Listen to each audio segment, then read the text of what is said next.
What's the story, Morning Glory? What's the word, Hummingbird? Thank you so much for clicking on my channel and for joining me for this quick conversation about Andrew Gillum. Now, let me give you a very brief history of my relationship with Andrew Gillum. I didn't know who this man was until he ran for governor of Florida back in, I don't know if it was in 2000, was it 2019? I'm not sure. And he ran against DeSantis, and DeSantis ended up winning by a very, very extremely narrow margin. It could have gone either way if just a few more people voted. So when this gubernatorial Florida race was going on, this was the first time that I ever heard of Andrew Gillum. And because it was making national news, and I see this, attractive young black politician running for governor of Florida. And I was just like, who is this and what's going on in Florida? So I started paying attention. And the more I paid attention, the more I ended up really liking Mr. Gillum. And I was really rooting for him. And I don't even live in Florida. I've got nothing to do with Florida. But I really wanted this man to win. And so I was just glued to this race and hoping and praying that he was going to win. And then when he didn't win, and especially when he lost by such a very small margin, it crushed me. It absolutely crushed me. I didn't know how invested I was in a Florida gubernatorial race until Andrew Gillum lost. And all these, I was just overwhelmed with emotion and I couldn't believe it.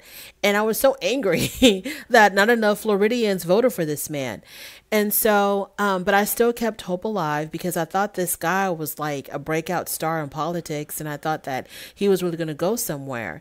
And I envisioned at some point in the future that there was going to be a Gillum, Beto O'Rourke ticket for president and vice president at some point in the future. Like I was really hoping for that. Why? I don't know. No one talked about that as just something that I conjured up in my head. Like, wow, what if Andrew Gillum and Beto O'Rourke ran on the same ticket for president and vice president, where you have these very young, vibrant, fresh politicians who can probably do a lot, who are so in tune with the now, what's going on now, and they're not your typical older Caucasian male that have always held this office. So I was so excited for Gillum. And so, like I said, when he lost, I was like, you know what? It's not over. You still have a lot of juice left in you. And, there's other bigger and better things for you. Now, around this time, I think it was when we were having also, the campaign for president was starting up, I think, around this time. And, rumor had it, I was hearing that there was this possibility that Andrew Gillum was on Biden's short list of possible vice presidential candidates. So that got me very excited. I was like, okay, you probably lost the Florida governor race, but there's a possibility that you could be a running mate for Biden. And anyways, this was around the time. Okay, so let's fast forward to early 2020. Early 2020 is when the story hit that Gillum was caught in this no-tell motel with a male escort. And the male escort was possibly ODing, had OD'd or something. And a third party who was associated with both Gillum and this male escort ended up calling the police because they thought that the male escort, had overdosed. And so the police came and they caught Andrew Gillum in this no-tell motel, and he was naked and he was, barely conscious because he was so stoned or drunk out of his mind. Who knows what was going on? He was barely coherent. And that story broke. And I was just like, excuse me, who? Andrew Gillum? And it was devastating because there were talk about he had lied to his wife and told his wife that he was going to a wedding, but he was actually going to meet up with this escort. And it was just so embarrassing to me. The embarrassing part about it was the fact that he was caught naked.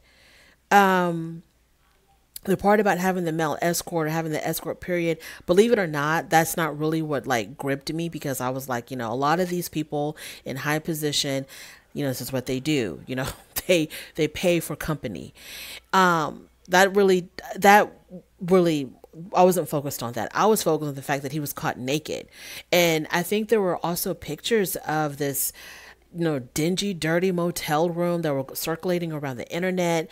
And I don't know if these were photoshopped, if these were actual pictures, but there was also pictures of Andrew Gillum, without his clothes on, laying on the floor completely, what's the word I'm looking for? Like he blacked out, or he was unconscious, or passed out. He was passed out.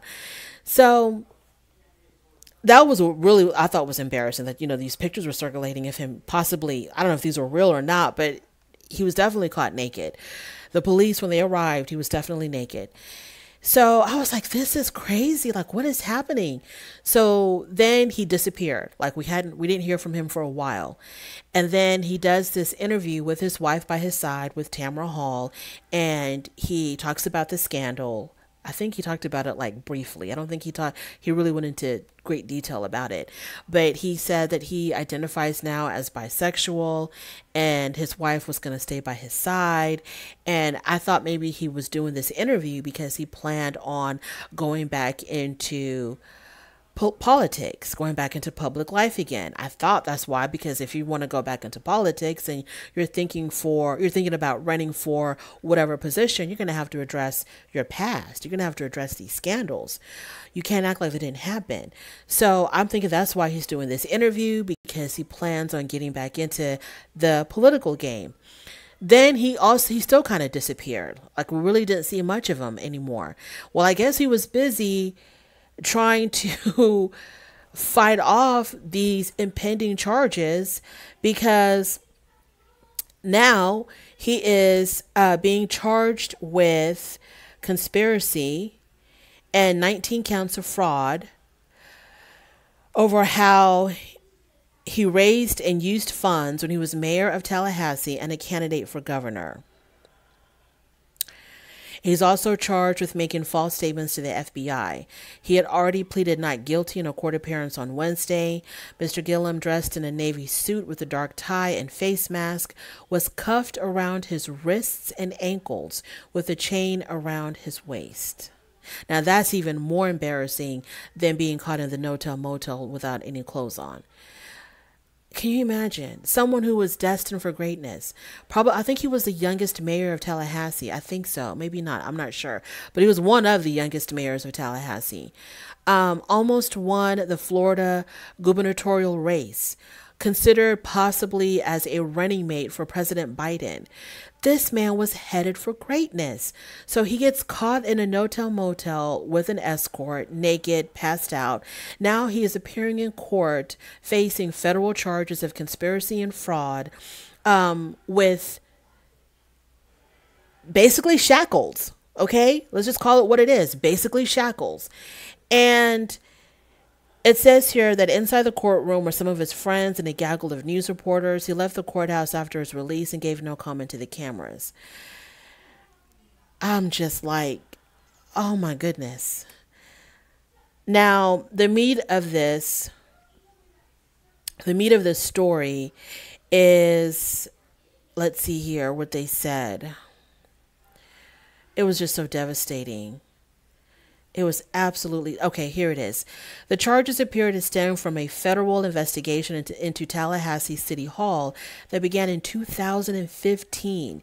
So the feds have been investigating him since 2015. This is what, 7 years ago?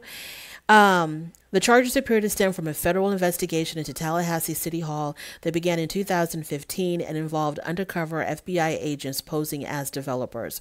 Revelations from the investigation, including that Mr. Gillum had socialized with the undercover agents in New York, where they took a boat ride to the Statue of Liberty and saw the hit Broadway musical Hamilton, were an issue in the 2018 campaign.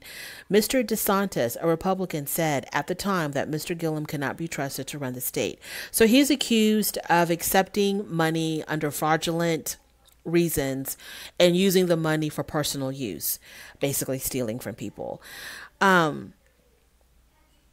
Mr. Gillum, who did not disclose he was accepting gifts from people who were basically like, "Hey, I'll donate money to your campaign, but you're gonna have to promise me that promise me some contracts or some business deals once you become governor." These were FBI agents posing as developers, so they're like, "I'll give you the money, but you're gonna have to promise me some kickbacks." So Mr. Gillum, who did not disclose the gifts at the time as required by state law, paid a $5,000 ethics fine in 2019. The 21-count indictment against Mr. Gillum shows that a grand jury filed the charges against him on June 7th. Also charged was Sharon Letman Hicks, 53, a confidant of Mr. Gillum's since he was in college. According to the indictment, she used her communications company to disguise fraudulent payments to Mr. Gillum as part of her payroll. So it goes on and on and on. I'm just like this video is not about the politics of it. This video is not about the details of the indictments. This video is just about a supporter of Andrew Gillum who is extremely disappointed in how he has fallen from a position of greatness. Like, he was really, like I said, destined to do big things. And then at the cusp of it all, it just completely unraveled. And I don't know if for some people it's just the pressure of success, because success can sometimes act like your enemy, or if he was always this way and now he just got caught. He was always a scam, a fraud, or whatever, and now he just got caught. I don't know. I have no idea. But when I read these articles, I just was like reminded of the devastation that I felt when I had to realize that someone who I admired greatly, who I thought was going to go so far, just completely unraveled. And it's all because of decisions that he made. And of course he considers it, he thinks this is all a conspiracy theory from his political enemies. His political enemies are conspiring against him to bring him down. That's his story, and he's going to stick with it.